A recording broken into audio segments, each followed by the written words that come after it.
আসসালামু আলাইকুম। বিগত ক্লাসে আমরা আলোচনা করেছিলাম কন্ডিশনাল সেন্টেন্সের ওপর। আজ আমাদের আলোচ্য বিষয় ইনফিনিটিভ অ্যান্ড ইটস পজিশন। প্রিয় শিক্ষার্থীবৃন্দ, getting the good marks in the examination is the prime objective of our study, isn't it? Oh no, absolutely not.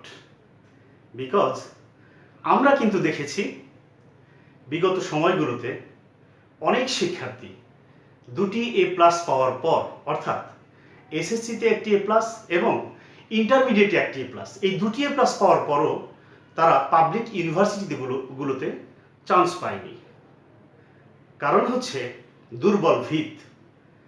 তো প্রিয় শিক্ষার্থীবৃন্দ, আমি বেসিক ইংলিশের ওপর ক্লাসগুলো নেওয়ার চেষ্টা করব। আশা করছি তোমরা আমার সাথেই থাকবে। So let's start without any delay. তো আমাদের আজকের যে আলোচ্য বিষয়টি সেটি হচ্ছে infinitive and it's position. This is the very important concept of English grammar or English language. If you open your text, you can see that almost 80% sentences contain this term or this concept. So it is necessary to learn for everyone, for every learners.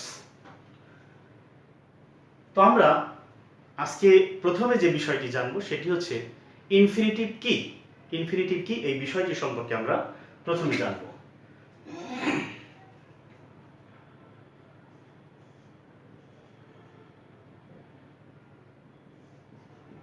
Infinitive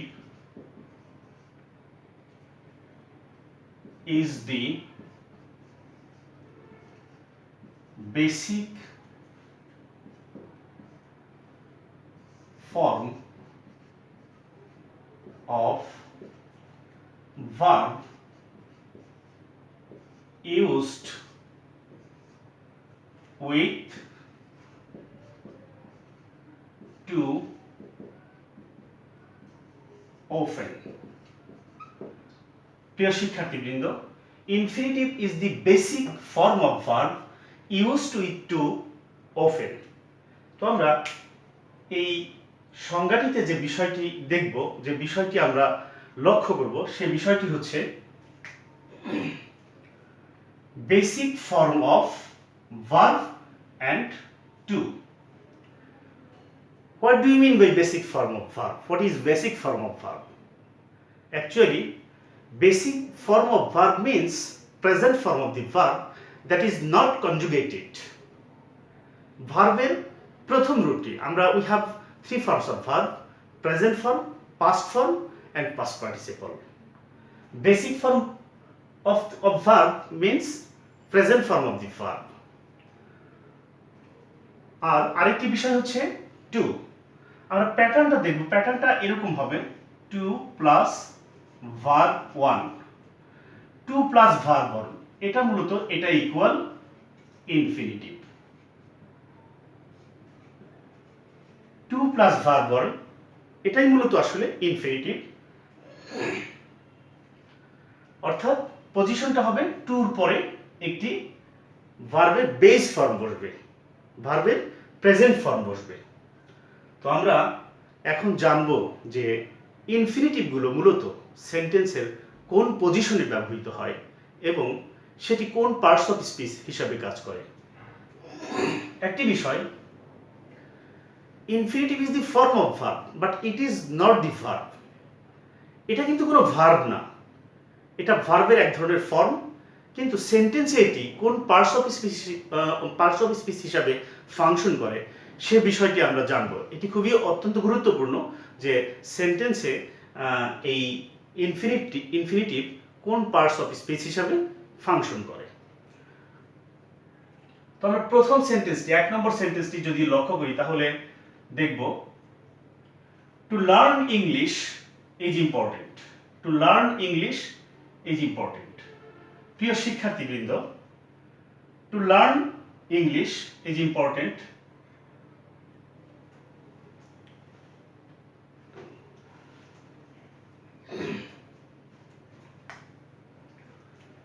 learn English is important, এখানে আমরা to learn infinitive কোন অংশটি এবং verb কোন অংশটি?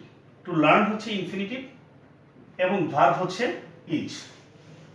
প্রিয় শিক্ষার্থীবৃন্দ, একটু ভালো করে লক্ষ্য করো, এই ইজটি হচ্ছে ভার্ব এবং ইনফিনিটিভ হচ্ছে to learn.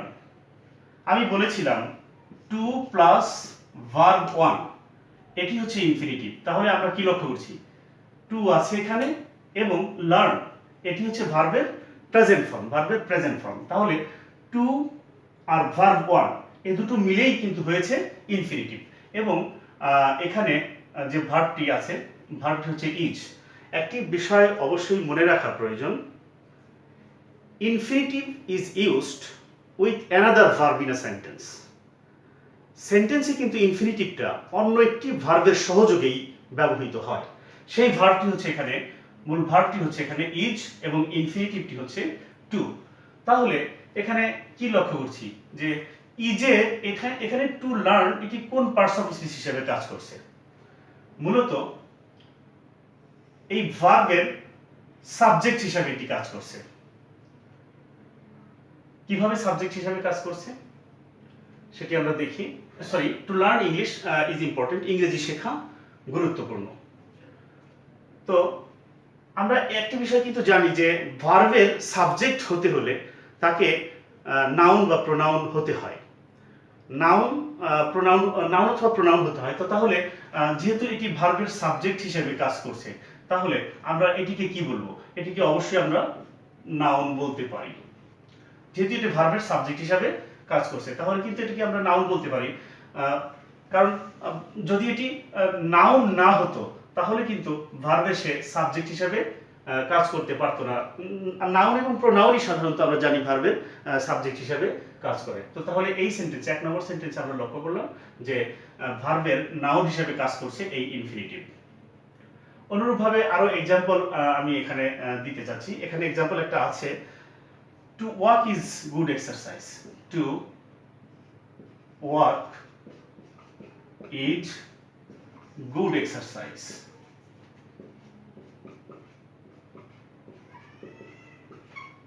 To walk is good exercise. প্রিয় শিক্ষার্থীবৃন্দ, এখানে ইনফিনিটিভ কোনটি? টু ওয়াক, এবং ভার্ব হচ্ছে ইজ। তাহলে এই ভার্বের সাবজেক্ট হিসাবে কাজ করছে টু ওয়াক, টু ওয়াক। তাহলে যেহেতু ভার্বের সাবজেক্ট হিসাবে কাজ করছে, সুতরাং এটি হচ্ছে নাউন, এটি নাউন হিসাবে কাজ করছে। তাহলে আমরা জানলাম যে ইনফিনিটিভ সেন্টেন্সে নাউনের ফাংশন করে, নাউন হিসাবে কাজ করে। এখন দেখব অন্য কোনো পার্টস অফ স্পিচ হিসাবে সে কাজ করে কিনা।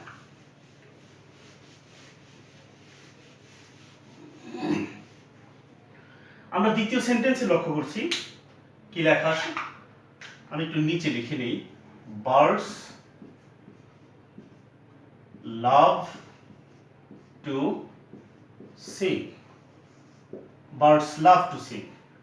প্রিয় শিক্ষার্থীবৃন্দ, বার্ডস লাভ টু সিং, এখানে ভার্ব হচ্ছে লাভ, এটি হচ্ছে ভার্ব, এবং ইনফিনিটিভ হচ্ছে টু সিং, এটি হচ্ছে ইনফিনিটিভ। কেন এটি ইনফিনিটিভ? ওই যে বলেছিলাম টু সহ ভার্বের প্রেজেন্ট ফর্ম, টু সহ ভার্বের প্রেজেন্ট ফর্ম থাকলে সেটি ইনফিনিটিভ। এখন আমরা দেখব এটি আসলে সেন্টেন্সে কোন পার্টস অফ স্পিচ হিসেবে কাজ করেছে। তো তাহলে ভার্বের কিন্তু ইনফিনিটিভটি কিন্তু ভার্বের অবজেক্ট হিসেবে কাজ করেছে। আমরা যদি বাংলা থেকে একটু জেনে নেই যে অবজেক্ট বা কর্ম কোনগুলো, ক্রিয়াকে কি বা কাকে দ্বারা প্রশ্ন করলে যে উত্তর পাওয়া যায় সেটি কিন্তু অবজেক্ট। তো এখানে বার্ডস লাভ টু সিং, পাখি গাইতে ভালোবাসে। আমি যদি ক্রিয়াকে প্রশ্ন করি এমন যে পাখি কি করতে ভালোবাসে, সে গাইতে ভালোবাসে। সুতরাং এটি আমরা ভার্বের কোন ভার্বের অবজেক্ট হিসাবে গণনা করব, হিসাব করব। ভার্বের এটি অবজেক্ট হিসাবে ফাংশন করেছে। তাহলে এখানে ইনফিনিটিভ টু সিং এই লাভ ভার্বের অবজেক্ট হিসাবে ফাংশন করেছে। এবং যেহেতু এটি অবজেক্ট, আমি পূর্বেই বলেছি তোমাদের যে যখন ভার্বের সাবজেক্ট বা অবজেক্ট হিসেবে কাজ করে সেটি নাউন বা প্রোনাউন।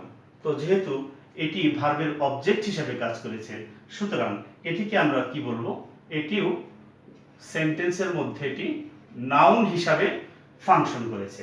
এটি ভার্বের অবজেক্ট এবং এটি এই ইনফিনিটিভটি ভার্বের অবজেক্ট এবং সেন্টেন্সে এটি নাউন হিসাবে কাজ করেছে।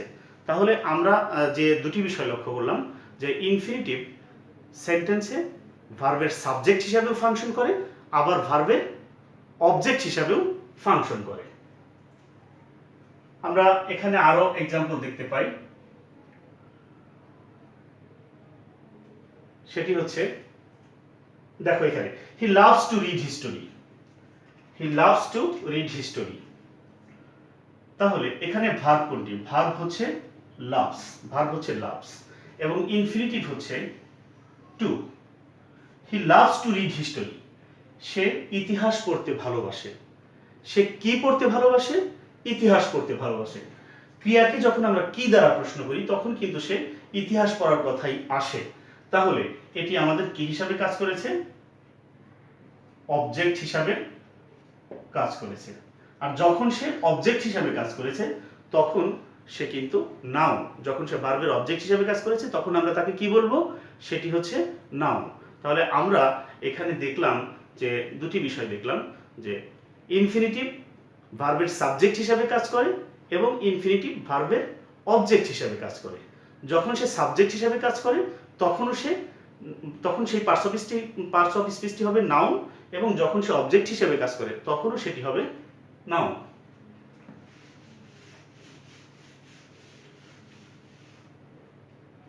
এখন আমরা পরের এক্সাম্পলটি দেখি। মাই হবি ইজ টু গার্ডেন। প্রিয় শিক্ষার্থীবৃন্দ, মাই হবি ইজ টু গার্ডেন, এখানে ভার্বটি হচ্ছে ইজ এবং ইনফিনিটিভ হচ্ছে টু গার্ডেন। ভার্ব হচ্ছে ইজ এবং ইনফিনিটিভ হচ্ছে টু গার্ডেন। তাহলে এখানে আসলে কোন পার্টস অফ স্পিচ বা কি হিসাবে কাজ করেছে? তো আমরা অনেকেই হয়তো কমপ্লিমেন্ট বিষয়টির সাথে পরিচিত আছি। কমপ্লিমেন্টের বাংলা অর্থ হচ্ছে পরিপূরক। Actually complement gives more information about subject and object. When the complement give information about subject, this is called subjective complement. On the other hand, when complement gives information about object, gives more information about object, at that time we call that complement is objective complement. যখন এই কমপ্লিমেন্টগুলো তাহলে subject সম্পর্কে অতিরিক্ত তথ্য প্রদান করে তখন সেটি সাবজেক্টিভ কমপ্লিমেন্ট, সম্পর্কে অতিরিক্ত কোনো তথ্য প্রদান করে তখন সেটি হবে অবজেক্টিভ কমপ্লিমেন্ট। তো এখানে যে সেন্টেন্সটি রয়েছে, মাই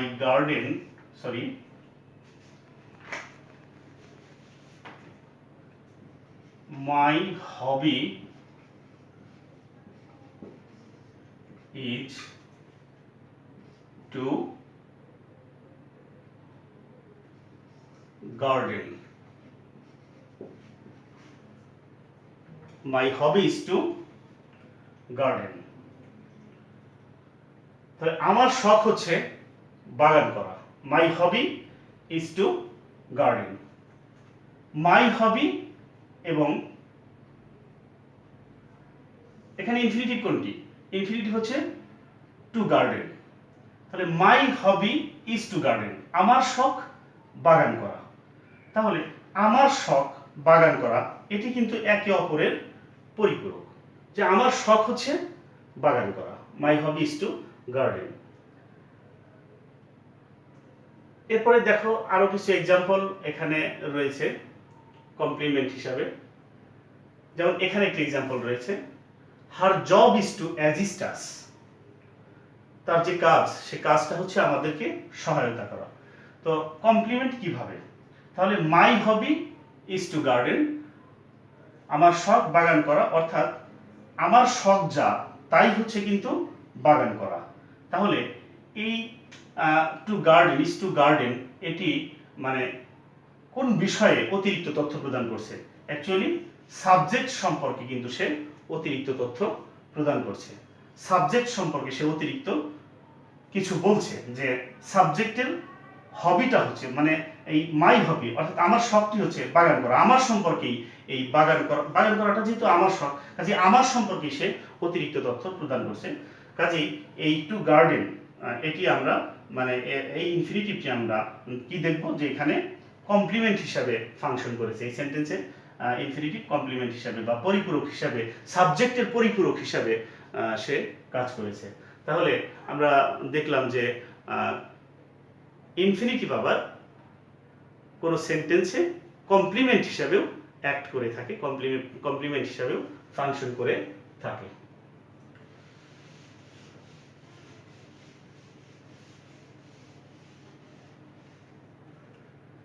এরপর আমরা যেটি লক্ষ্য করছি, হি gave me a ball to play, he gave me a ball to play. এখানে ইনফিনিটিভ কোনটি? ইনফিনিটিভ হচ্ছে টু প্লে, এটি হচ্ছে ইনফিনিটিভ।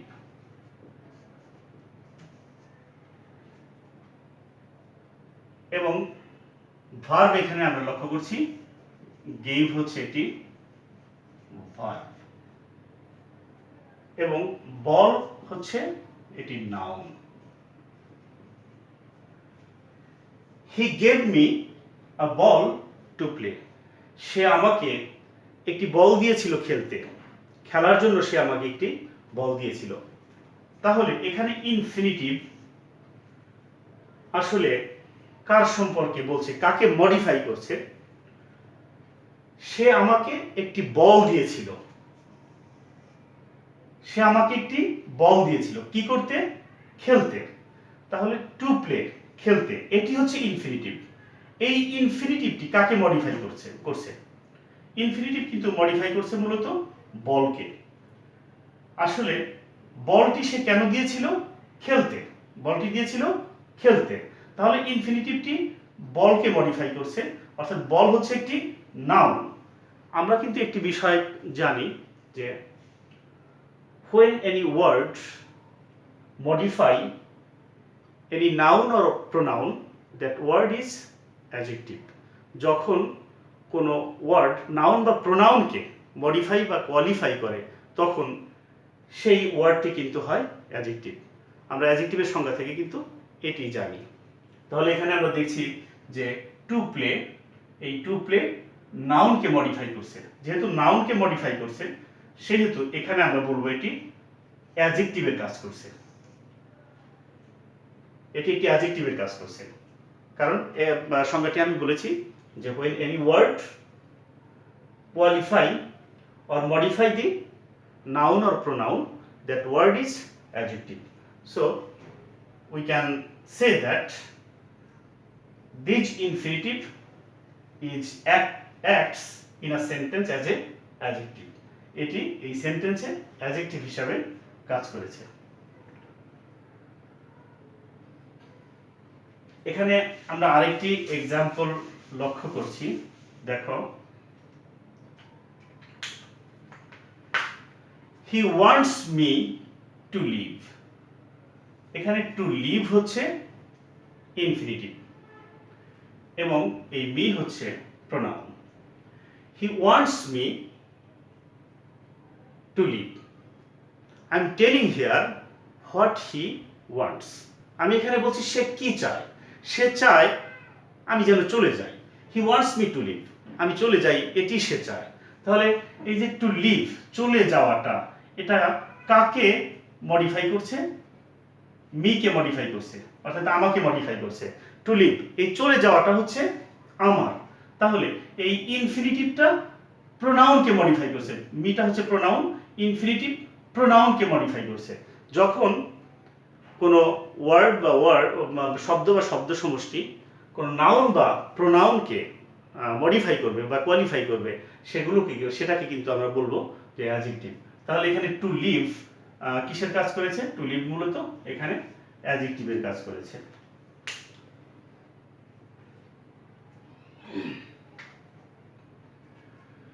এর পরবর্তী উদাহরণটি আমরা দেখি। We must study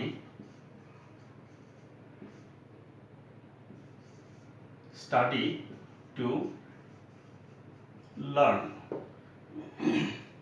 we must study to learn. আমরা অবশ্যই অধ্যয়ন করব কি করতে? শিখতে। এখানে ইনফিনিটিভ কোনটি? টু লার্ন হচ্ছে ইনফিনিটিভ,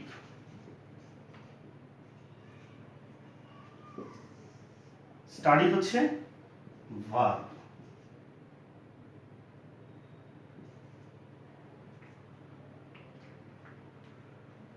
তো হোয়াই উই মাস্ট স্টাডি, কেন আমরা স্টাডি করব? টু লার্ন, শেখার জন্য স্টাডি করব। আমি আবারও প্রশ্ন করি ভাবকে, হোয়াই উই মাস্ট স্টাডি, কেন আমরা স্টাডি করব? টু লার্ন, শিখতে। তাহলে এই যে টু লার্ন ইনফিনিটিভ, এটি কাকে মডিফাই করছে? এটি মডিফাই করছে স্টাডি ভার্বকে। অর্থাৎ টু লার্ন ইনফিনিটিভটি ভার্বকে মডিফাই করেছে। যখন ভার্বকে বা অ্যাডজেক্টিভকে অথবা অ্যাডভার্বকেও কোনো শব্দ মডিফাই করে, তখন সেই শব্দটি কিন্তু সেন্টেন্সে অ্যাডভার্ব হিসেবে কাজ করে। তো তাহলে আমরা এখানে দেখব যে ইনফিনিটিভটা কিসের কাজ করেছে? এখানে ইনফিনিটিভটা অ্যাডভার্বের কাজ করেছে। কিভাবে অ্যাডভার্বের কাজ করেছে? কারণ এই ইনফিনিটিভটা ভার্বকে মডিফাই করেছে। উই মাস্ট স্টাডি লার্ন, আমরা অধ্যয়ন করব, আমরা অবশ্যই অধ্যয়ন করব শিখতে। তাহলে শেখার জন্য আমরা কি করব? অধ্যয়ন করব। যেহেতু শেখার জন্য অধ্যয়ন করব, ইনফিনিটিভ যেহেতু ভার্বকে মডিফাই করেছে, সুতরাং এটি সেন্টেন্সে অ্যাডভার্ব হিসেবে ফাংশন করেছে। তাহলে আমরা এখানে দেখলাম যে ইনফিনিটিভ কিন্তু সেন্টেন্সে অ্যাডভার্ব হিসাবেও ফাংশন করে। ইতিপূর্বে আমরা দেখেছি নাউন হিসাবে ফাংশন করে, অ্যাডজেক্টিভ হিসাবে ফাংশন করে, এবার আমরা দেখলাম অ্যাডভার্ব হিসাবে ফাংশন করে।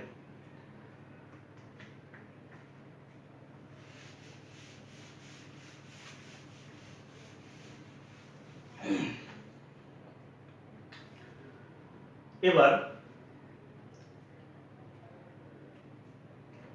আমরা এই এক্সাম্পলটার দিকে লক্ষ্য করব। The man is about to die, এখানে ইনফিনিটিভ কোনটি? এই টু ডাই হচ্ছে ইনফিনিটিভ, টু ডাই হচ্ছে infinitive. The man is about to die, লোকটি মরা মরা ভাব। তো এই ইনফিনিটিভটা সেন্টেন্সের কোন পজিশনে ব্যবহৃত হয়েছে? আমরা খুব ভালোভাবে যদি লক্ষ্য করি, প্রিপজিশনের পরে এটি ব্যবহৃত হয়েছে। অ্যাবাউট হচ্ছে একটি প্রিপজিশন, এই প্রিপজিশনের পরে ব্যবহৃত হয়েছে ইনফিনিটিভটি। অর্থাৎ এখানে ইনফিনিটিভ ব্যবহৃত হয়েছে অবজেক্ট অফ এ প্রিপজিশন, প্রিপজিশনের অবজেক্ট হিসাবে। The man is about to die. তাহলে আমরা আরেকটি বিষয় লক্ষ্য করলাম যে infinitive may use as a object of a preposition, infinitive প্রিপজিশনের অবজেক্ট হিসাবে ব্যবহৃত হতে পারে। তো প্রিয় শিক্ষার্থীবৃন্দ, কিছু এক্সেপশনও আমরা অনেক সময় দেখে থাকি। সেটি হচ্ছে, যেমন এখানে একটি এক্সাম্পল দেওয়া আছে, আমি নিচে লিখছি এটা।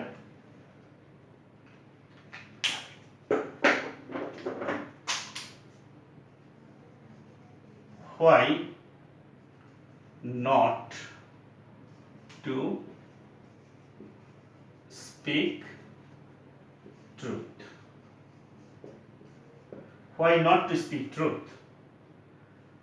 এখানে ইনফিনিটিভ হচ্ছে টু স্পিক, এটি হচ্ছে ইনফিনিটিভ। অর্থাৎ some verbs are used as a infinitive without to. কিছু কিছু ভার্ব আছে যেগুলো টু ব্যতিরেকেও ইনফিনিটিভ হিসাবে ব্যবহৃত হয় সেন্টেন্সে। যেমন আমরা যদি এখান থেকে টুটাকে কেটে দেই তাহলেও কিন্তু সেন্টেন্সের কোনো ক্ষতি হয় না। Why not speak truth, why not speak truth. আমরা কিন্তু স্পোকেন ইংলিশের ক্ষেত্রেও এরকমই ব্যবহার করে থাকি, হোয়াই নট স্পিক ট্রুথ। আমরা কিন্তু বলি না why not to speak truth. বা অ্যাডভাইজের ক্ষেত্রে, অ্যাডভাইজের ক্ষেত্রেও এরকম ব্যবহার করা যেতে পারে। উপদেশ প্রদানের ক্ষেত্রেও টু ব্যতিরেকে ইনফিনিটিভ ব্যবহৃত হয়। তো হোয়াই নট স্পিক ট্রুথ এরকম যদি বলি তাহলে সেন্টেন্সের কোনো ক্ষতি হয় না। অর্থাৎ এখানে অনেকটা ট্রুটা ডিসগাইজ অবস্থায় রয়ে গেছে। তো প্রিয় শিক্ষার্থীবৃন্দ, আমরা আজকে কোন বিষয়গুলো দেখলাম? আমরা দেখলাম ইনফিনিটিভ সেন্টেন্সের সাবজেক্ট হিসাবে কাজ করে, অবজেক্ট হিসাবে কাজ করে, কমপ্লিমেন্ট হিসাবে কাজ করে। আবার অন্যদিকে কোন কোন পার্টস অফ স্পিচ হিসাবে কাজ করে? এটি নাউন হিসাবে কাজ করে, এটি অ্যাডজেক্টিভ হিসাবে কাজ করে, এটি অ্যাডভার্ব হিসাবেও কাজ করে। তো তোমরা যদি ইনফিনিটিভ সম্পর্কে ভালোভাবে স্টাডি করো বা আরও দেখো এবং অনেক সেন্টেন্স, প্রচুর পরিমাণে সেন্টেন্স তৈরি করার চেষ্টা করো, তাহলে এটি তোমার ব্যবহারিক জীবনেও, ভাষা ব্যবহারের ক্ষেত্রেও যথেষ্ট সহযোগিতা করবে এই কনসেপ্টটি। সুতরাং আমি সকলকে বলবো এই কনসেপ্টটি ভালোভাবে আয়ত্ত করতে। আজ আমাদের এ পর্যন্তই। Thank you for watching my class. See you again in next session with another class. Take care.